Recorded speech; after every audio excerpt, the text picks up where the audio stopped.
Hello everyone, कैसे हैं आप लोग।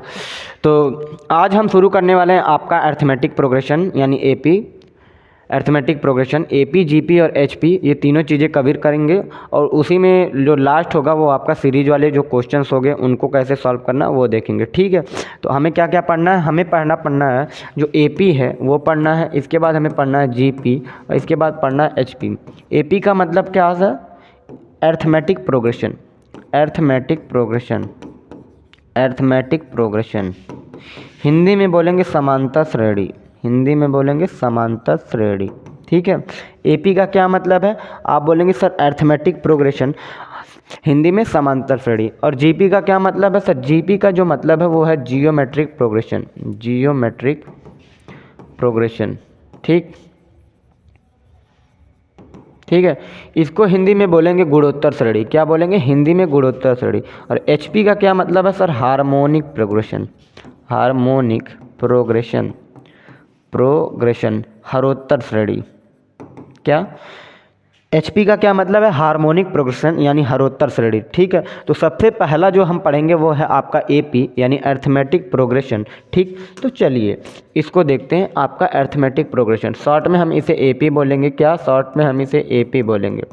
ठीक, तो जैसे अगर मैं आपके सामने एक एग्जांपल लूँ, जैसे मैंने कहीं लिख दिया कि 3, फिर लिख दिया 7, फिर 11, फिर 15, फिर अब मैं आपसे अगला टर्म पूछूं तो आप सर झट से बता देंगे कि सर अगला जो टर्म होगा वो आपका 19 होने वाला है। 19। ठीक, और अगर मैं इसके बाद वाला टर्म पूछूं तो आप बोलेंगे सर 23 होने वाला है। इसके बाद वाला टर्म पूछूं तो आप बोलेंगे सर 27 होगा। कितना होगा सर? 27। इसके बाद वाला पूछूं तो आप बोलेंगे सर 31 होगा। तो आप ये कैसे बता पा रहे हैं? आपने ये ऑब्ज़र्व कर लिया कि सर जो दूसरा नंबर आया है वो पहले नंबर में 4 जोड़कर आया है, और जो तीसरा नंबर आया वो दूसरे नंबर में 4 जोड़ा गया है, और फिर जो चौथा नंबर आया वो तीसरे नंबर में 4 जोड़ के आया। क्या आया? 4 जोड़ के आया है। तो हमने ये देख लिया कि जब भी हमें आगे वाला नंबर निकालना है, जब भी हमें आगे वाला नंबर निकालना है तो हम पीछे वाले नंबर में कितना जोड़ दे रहे हैं? हम पीछे वाले नंबर में 4 जोड़ दे रहे हैं। तो अगर मुझे 15 के आगे वाला नंबर निकालना है तो हम 15 में 4 जोड़ देंगे तो 19 आ जाएगा। ठीक, उसी प्रकार 19 में 4 जोड़ेंगे तो 23, 23 में 4 जोड़ेंगे तो 27, और 27 में 4 जोड़ेंगे 31। ठीक, तो हमने यहाँ पर बेसिकली ये देखा कि हमने कुछ सीक्वेंस लिखा, और मैंने इसके बाद आपसे चौथा या पांचवा टर्म आपसे पूछा, तो आपने तुरंत जवाब दे दिया कि सर वो होगा 19 होगा। उसके बाद वाला कितना होगा? 23, 27, 31। इसी प्रकार से 4 जोड़ के चलती जाएगी सीरीज। ठीक है, तो हमें ये कहाँ से पता चला कि ये जो सीरीज है इसका अगला टर्म क्या होगा? हमने ये देखा कि प्रत्येक टर्म में क्या 4 जोड़ दे रहे हैं, तो ये जो 4 जोड़ा जा रहा है इसी को हम बोलेंगे कॉमन डिफरेंस। क्या बोलेंगे sir? Common difference. Common difference, common difference. इसे हम डी से डिनोट करेंगे। क्या? डी से, स्मॉल डी से। और हिंदी में बोलेंगे सार्व अंतर। क्या? सार्व अंतर। ठीक है, कॉमन डिफरेंस डी से डिनोट करेंगे और हिंदी में बोलेंगे सार्व अंतर। और ये जो पहला टर्म आपको दिख रहा है इसे बोलेंगे फर्स्ट टर्म। First term. क्या बोलेंगे? First term. इसे हम स्मॉल ए से रिप्रेजेंट करेंगे। क्या? स्मॉल ए से दिखाएंगे फर्स्ट टर्म। ठीक है, तो हमें कैसे पता चला? ये जो सीरीज है इसमें हर नंबर में एक कांस्टेंट टर्म ऐड होता जा रहा है। वो कितना? प्लस का 4, 4, 4, 4, 4, 4। तो ऐसी सीरीज जिसमें कोई कांस्टेंट नंबर प्लस या माइनस हो रहा है उस सीरीज को हम बोलेंगे अर्थमेटिक प्रोग्रेशन। क्या बोलेंगे? वो जो सीरीज है वो एपी में है। क्या है? एपी में है। तो ऐसी सीरीज को हम एपी में बोलते हैं। ठीक है, तो हमने क्या देखा? ये जो पहला टर्म है इस एपी का वो कितना है? सर ए है। इस 3 को हम बोलेंगे फर्स्ट टर्म जिसे हम ए से डिनोट करेंगे, और ये जो नंबर है ऐड होता चला जा रहा है उसे बोलेंगे कॉमन डिफरेंस डी। ठीक, तो अगर मैं एक सीरीज बनाऊं, क्या अगर मैं ये कहूं कि सर मेरे पास पहला टर्म ए है, तो जब हम दूसरा टर्म निकाल रहे हैं तो हम डी ऐड करके निकाल रहे हैं। जैसे यहाँ पर हमने क्या देखा कि जब हम पहला टर्म 3 है, पहला टर्म आपका 3 है, तो जब हम दूसरा पद निकाल रहे हैं इसको A1 ले लेते हैं, इसको A2 बोल देते हैं। जब हम दूसरा टर्म निकाल रहे हैं तो हम ये देख रहे हैं कि A1 में प्लस का 4 कर दिया तो 7 बना। क्या? A1 में प्लस का 4 किया तो 7 बना। तो जो ये प्लस का 4 है ये क्या है, D है, यानी A2 क्या है, बेसिकली हमने A1 में D जोड़ दिया, A1 प्लस D हो गया क्या, A1 में D जोड़ दिया। तो यही चीज़ अगर आप यहाँ देखें कि पहला टर्म A है तो दूसरा टर्म क्या होगा, A प्लस D, फिर D जोड़ देंगे तो A प्लस का 2D तीसरा टर्म, चौथा टर्म A प्लस का 3D और पांचवा टर्म A प्लस का 4D। ठीक, इसी प्रकार से चलता चला जाएगा। तो अगर मैं nवें पद की बात करूं, सर nवां टर्म कौन सा होगा, nth टर्म वो क्या होगा। सर यहाँ देखिए सर, अगर मैंने पहले टर्म की बात की तो ये हो गया sir A plus 0 minus, sir पहला टर्म की बात की तो ये sir A plus 1 minus 1 into D हो गया। आप बोलेंगे यस सर, यानी पहला टर्म क्या है, A है, दूसरा टर्म A कम D यानी A प्लस डी। जब हम तीसरे टर्म की बात कर रहे हैं तो A प्लस 2D हो रहा है। आप ये देखिए कि जो A है वो तो हर जगह सेम है, चेंज कहाँ आ रहा है, वो आ रहा है D में। दूसरे टर्म में एक D है, तीसरे टर्म में एक कम D, चौथे टर्म में एक कम D, पांचवें टर्म में एक कम D। तो जब हम nवां पद निकालेंगे, जब हम nth टर्म ऑफ AP निकालेंगे तो वो एक कम होगा, क्या होगा, A plus n minus 1D, यानी एक कम D हो जाएगा। क्या हो जाएगा, एक कम D। यानी किसी भी AP की जो n टर्म का फॉर्मूला क्या होता है, किसी भी AP का जो nth टर्म का फॉर्मूला होता है वो होता है Tn बराबर A plus n minus 1 into D. इसे ही हम An भी बोल सकते हैं सर, An भी बोल सकते हैं। ठीक, Tn क्या होगा, A plus n minus 1 into D. ठीक है, ये बोलो हो जाएगा आपका nth term of the AP। इसी को हम लास्ट टर्म भी बोलते हैं, last term of the AP। ठीक है, L से डिनोट करेंगे स्मॉल l। ठीक, तो इस फॉर्मूले को हम क्या बोल लेंगे, Tn यानी nवां पद, इसी को An भी बोल देंगे यानी nवां पद उसको भी बोलेंगे। और जो लास्ट टर्म होगा L वो भी यही होने वाला है, क्या, L बराबर A plus n minus 1 into D. आया कहाँ से, मैंने वो आपको बता दिया। ठीक, तो अब मुझे अगर पाँचवा पद निकालना है, क्या, अगर मुझे पाँचवा पद निकालना है तो मैं क्या करूँगा सर, n की जगह 5 रख दूँगा। जैसे n की जगह अगर मैंने 1 रख दिया T1 तो सर A प्लस डी हो, नहीं A प्लस A हो जाएगा, सिर्फ ये 0 हो जाएगा। फिर 2 रख दिया T की जगह तो A प्लस D हो जाएगा। आप बोलेंगे यस सर। 3 रख दिया तो 3 हो जाएगा। T3 कितना हो जाएगा, A प्लस 2D। T4 रख दिया तो सर A प्लस 3D। ठीक है, ये हो जाएगा, ऐसे ही चलता चला जाएगा। ठीक, तो यहाँ क्या है, nth term of the AP कितना है सर, आप बोलेंगे A plus n minus 1 into D है। कितना, A plus n minus 1 into D है। ठीक है, तो अगर मैं आपके सामने एक क्वेश्चन दूँ, एक क्वेश्चन देता हूँ, जैसे हमारे पास लेट से मैं ले लेता हूँ कितना, 6 13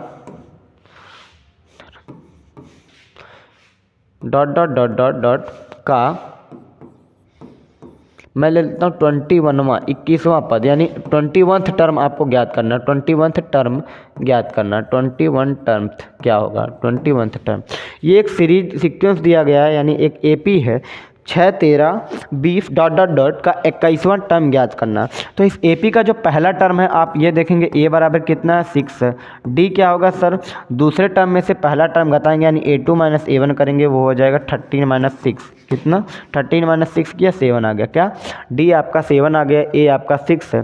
तो अगर मुझे 21वां पद निकालना, T21 निकालना है तो ये सर क्या हो जाएगा, एक कम D A plus 20D, A plus का 20D, एक कम D हो जाएगा A प्लस 20D। तो 21वां पद क्या होगा, A कितना, आप बोलेंगे सर 6 है, 20D कितना, 7 है। तो ये हो जाएगा कितना, 146। कितना हो जाएगा, 146, 146। ठीक, हाँ ठीक है। तो हमें इसकी ज़रूरत कम पड़ी, जैसे हमें अभी तो हमें तीसरा टर्म, चौथा टर्म, पांचवा टर्म हम जोड़ जोड़ के निकाल लेंगे, लेकिन जब आपसे 21वां टर्म पूछा जाएगा तो आप क्या ये देखेंगे कि 6 13 20 फिर कितना, 7 जोड़ेंगे आपका 27, 7 जोड़ेंगे आपका 34, 7 जोड़ेंगे आपका 41, 7 जोड़ेंगे 48, 7 में जोड़ेंगे 55, ऐसे ऐसे ऐसे ऐसे ऐसे ऐसे कहीं दूर तक जाएंगे तो आपका 21वां पद निकल जाएगा। ठीक है, आपका जो 21वां पद निकल जाएगा। तो हमें ये वाला तरीका नहीं अपनाना है, इसीलिए फॉर्म बाई nth टर्म का यूज करेंगे। क्या करेंगे, nth टर्म का यूज करेंगे। क्या होता है sir, nth term of the AP क्या होता है, an बराबर यानी Tn बराबर A plus n minus 1 into D. कितना होता है, A plus n minus 1 into D. ठीक, चलिए, तो ये हो गया। अब एक चीज़ और देखते हैं। हाँ, जैसे ये वाली जो सीरीज थी A plus D A plus 2d, यहाँ एक कांस्टेंट नंबर यानी डी ऐड होता चला जा रहा है, यानी प्लस का डी हो गया, फिर प्लस का डी हो गया, फिर प्लस का डी हुआ। आप बोलेंगे यस सर, प्लस का डी हुआ, ठीक। तो प्लस का डी होता चला जा रहा। तो ऐसा भी पॉसिबल हो सकता है क्या, ऐसा भी पॉसिबल हो सकता है कि ये जो प्लस का डी है माइनस का डी हो, यानी कॉमन डिफरेंस जो होगा आपका डी, कॉमन डिफरेंस ये पॉजिटिव और नेगेटिव दोनों हो सकता है क्या। कॉमन डिफरेंस जो होगा ये पॉजिटिव भी हो सकता है, नेगेटिव भी हो सकता है। जैसे अगर मैंने एक सीरीज लिख ली 3 4 5 6 डॉट डॉट डॉट, ठीक, और एक सीरीज लिख ली 3 2 1, ठीक। अब क्या करेंगे, हाँ, ये हो जाएगा 0 -1 -2, ठीक, डॉट डॉट डॉट डॉट। तो अब आप यहाँ देखिए क्या सर, ये जो पहली एपी आपने लिखी इसमें हम +1 कर रहे हैं, +1 कर रहे हैं, तो जो डी आ रहा है वो आ रहा है a2 - a1, क्या a2 - a1, a2 - a1 कितना आ जा रहा है सर, a2 - 1 आ रहा 4 - 3 = 1। अब इस ये जो दूसरी वाली सीरीज है इसमें डी कितना है सर, आप बोलेंगे 2 - 3 -1 है, क्या है, -1 है। तो डी क्या पॉजिटिव भी हो सकता है, आपका नेगेटिव भी हो सकता है, यानी जो कॉमन डिफरेंस हो सकता है वो आपका पॉजिटिव और नेगेटिव दोनों हो सकता है। क्या हो सकता है, पॉजिटिव और नेगेटिव दोनों हो सकता है, ठीक।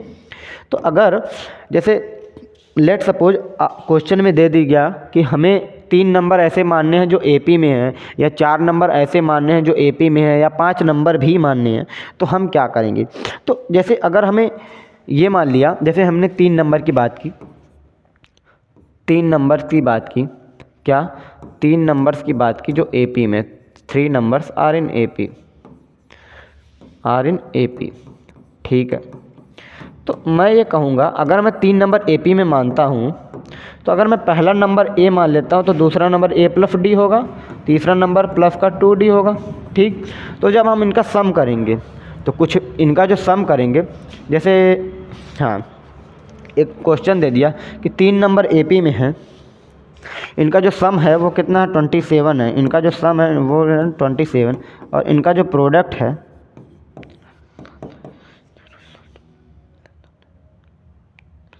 इनका जो सम है वो कितना 30 है, ठीक है।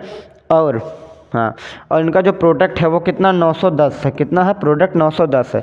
जो सम बन रहा है आपका 30 है, इनका प्रोडक्ट 910 है। तो अगर मैं 3 नंबर ये मान लूँ a + d a + 2d, तो जब आप सम करेंगे इनका, जब आप इनका सम करेंगे तो हमारे पास क्या मिलेगा सर, ये मिलेगा a + d + a + 2d बराबर कितना 30 है, ठीक है। a में a जोड़ा 3a और 2d + 3d, हाँ 2d 3a प्लस का 3d बराबर 30। 3 से दोनों साइड भाग किया तो a + d बराबर बना 10, यानी जो पहली इक्वेशन आ गई वो क्या आ गई, a + d बराबर 10 आ गया, क्या a + d बराबर 10 आ गया, ठीक।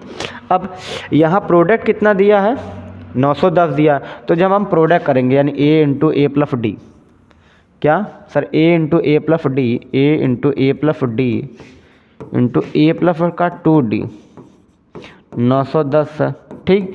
तो जब हम इसका मल्टीप्लाई करेंगे a² + ad, ठीक, और a + 2d बराबर 910, ठीक। ये a² + a³ ऐसे सॉल्व करेंगे तो एक लेंदी सी जो आपकी क्या बनेगी, इक्वेशन बनेगी, लेंदी सी इक्वेशन बनेगी, जिसको सॉल्व करना हमारे बस की बात नहीं है। एक काम और भी कर सकते थे, क्या इस d को मैं a - 10 लिख सकता हूँ, a को मैं 10 - d लिख सकता हूँ, a को मैं 10 - d लिख सकता हूँ। आप बोलेंगे यस सर, ठीक। तो अगर a के जगह मैं 10 - d कर दूँ, a के जगह मैं 10 - d कर दूँ, यहाँ 10 - d कर दूँ, 10 - d करूँ, तो ये जो पूरी इक्वेशन बनेगी वो d के रूप में बनेगी। वहाँ से हम d निकाल लेंगे। अब d निकाल लेंगे तो हम इस पहले वाली इक्वेशन में रख देंगे तो हमारा a निकल जाएगा, लेकिन इससे आसान तरीका क्या है कि अगर हमें 3 नंबर्स एपी में मानने हैं तो हम क्यों ना कुछ ऐसा माने कि कुछ ना कुछ कैंसिल हो जाए, क्या कुछ ना कुछ कैंसिल हो। तो हम क्या करेंगे दोस्तों, जैसे 3 नंबर्स हमें एपी में मानने हैं, तो अगर मैं पहला टर्म डी ए मान लूँ, क्या मान लूँ, पहला टर्म ए मान लूँ, ठीक। तो उसके जो पहला टर्म होगा वो ए माइनस डी रहा होगा, उसके बाद वाला टर्म ए प्लस डी होगा। क्या ये तीनों नंबर एपी में हैं? आप बोलेंगे यस सर। कैसे? सर इसमें प्लस का डी किया, इसमें भी प्लस का डी किया, तो ये जो कॉमन डिफरेंस है ये दोनों जगह सेम है, तो हम बोलेंगे सर एपी में है। क्या ये जो सीक्वेंस मैंने 3 नंबर्स लिखे ये क्या है? एपी में है। तो जब भी हमें 3 नंबर्स मानने हैं जो एपी में है, तो हम ये मानेंगे कि पहला नंबर ए माइनस डी, दूसरा नंबर ए, तीसरा नंबर ए प्लस डी। इससे क्या फ़ायदा होगा? जब आप इसका सम करेंगे, जब आप इसका सम करेंगे तो डी जो होगा वो कैंसिल हो जाएगा। क्या हो जाएगा? डी कैंसिल हो जाएगा, डी कैंसिल हो जाएगा। जैसे 3 नंबर्स हमने एपी में मान लिए, अब इनका जो सम दिया है 30 दिया है, तो हम करेंगे सम ए plus A minus D, A plus D कितना 30 दिया है, तो सर डी से डी कैंसिल हो जाएगा। क्या? डी से डी कैंसिल, डी से डी कैंसिल, वैल्यू बने 3a बराबर 30। तो यहाँ से a बराबर कितना आ गया? आप बोलेंगे सर 10 आ गया, a बराबर 10 आ गया, a बराबर 10 आ गया। अब अगर a बराबर 10 आ गया तो ये जो दूसरा दिया है कि प्रोडक्ट कितना है? 910 है। क्या है? प्रोडक्ट जो है 910 है। तो a minus D into A plus D कितना है? आप बोलेंगे सर 910 है, और a का मान हमें पता है कितना है? 10 है। तो यहाँ रख देंगे, तो sir 10 minus D into 10 plus D into 10 बराबर 910। एक जीरो से एक जीरो कैंसिल, एक जीरो से एक जीरो कैंसिल, तो ये हो जाएगा सर क्या? ये हो जाएगा sir 10 minus D into 10 plus D बना 10 का स्क्वायर 100 माइनस का डी स्क्वायर, और इधर हो जाएगा 91। अब डी स्क्वायर की वैल्यू आ गई 100 माइनस का 91 यानी 9, तो डी स्क्वायर बराबर 9 है। तो जो डी की वैल्यू आ जाएगी वो आ जाएगी प्लस माइनस 3, यानी जो डी की वैल्यू आ जाएगी वो आ जाएगी सर आपका प्लस माइनस 3, यानी जो कॉमन डिफरेंस होगा वो प्लस माइनस 3 होगा। क्या? वो प्लस का 3 भी हो सकता है, माइनस का 3 भी हो सकता है, ठीक। तो अगर अब मैं यहाँ से अगर ये देखूँ कि अगर मैं सर ए को कितना लिया हूँ, ए आपका 10 आया है, तो अगर मैं आपका ए 10 लूँ और डी 3 लूँ, तो जो ए पी बनेगी वो थी ए माइनस डी। तो पहला था ए माइनस डी यानी 10 माइनस 3 क्या? 7। फिर डिफरेंस कितना? 3 7 10 13 ये बन रहा, यानी अगर मैं ए को 10 लूँ और डी को प्लस का 3 लूँ, तो ये जो नंबर्स बन रहे हैं वो आप बन रहे हैं कितने? 7 10 13, ठीक।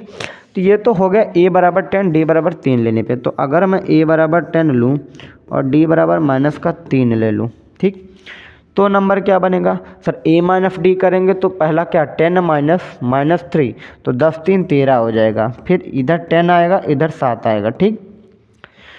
तो नंबर्स आपके वही होंगे, बस उनका क्रम बदल जाएगा। यानी जब आप पॉजिटिव डिफरेंस लेंगे, यानी पॉजिटिव कॉमन डिफरेंस लेंगे, तो ये जो नंबर्स होंगे ये असेंडिंग ऑर्डर में होंगे। अब जब आप नेगेटिव कॉमन डिफरेंस लेंगे तो ये जो नंबर्स आएंगे एपी में, ये सीरीज उल्टी हो जाएगी, उल्टी हो जाएगी, यानी घटते क्रम में हो जाएगी, ठीक है। तो हम कोई भी ले सकते हैं। अगर हमसे इसमें पूछा जाए कि लार्जेस्ट नंबर कौन सा था, लार्जेस्ट नंबर ऑफ एपी क्या था, तो सर आप बोलेंगे सर वो है 13। स्मॉलेस्ट नंबर, ठीक, स्मॉलेस्ट नंबर बोलेंगे तो आप बोलेंगे सर, और लार्जेस्ट प्लस स्मॉलेस्ट का एवरेज पूछेगा तो सर एवरेज कितना हो जाएगा? आप बोलेंगे sir 13 + 7 plus divided by 2, 13 + 7 divided by 2, ये हो जाएगा 13 + 7 डिवाइडेड बाई 2, तो ये हो जाएगा 13 + 7 divided by 2 that is equal to 10। यानी जो एवरेज आ जाएगा वो मिडिल नंबर आ जाएगा। क्या आ जाएगा सर? मिडिल नंबर, एवरेज ये हो जाएगा सर आपका एवरेज, ठीक। तो जब भी हमें 3 नंबर्स एपी में मानने हो कि 3 नंबर हमें एपी में मानना है, तो हम क्या क्या मानेंगे? पहला नंबर आपका ए माइनस डी होगा, दूसरा नंबर आपका ए होगा, और तीसरा नंबर ए प्लस डी होगा। क्यों ऐसा करना? क्योंकि जब हम सम करें तो हमारे पास एक वेरिएबल, यानी एक वेरिएबल की वैल्यू आ जाए। क्या? तो जब हम सम करें तो ए बराबर हमें 10 मिल रहा है। फिर जब हम दूसरा प्रोडक्ट 910 दिया है वहाँ रख रहे हैं तो हमें डी बराबर ±3 दिया, ठीक। इसी तरह से हम जब भी 3 नंबर्स एपी में मानना हो तो हम यही नंबर मानेंगे, ठीक।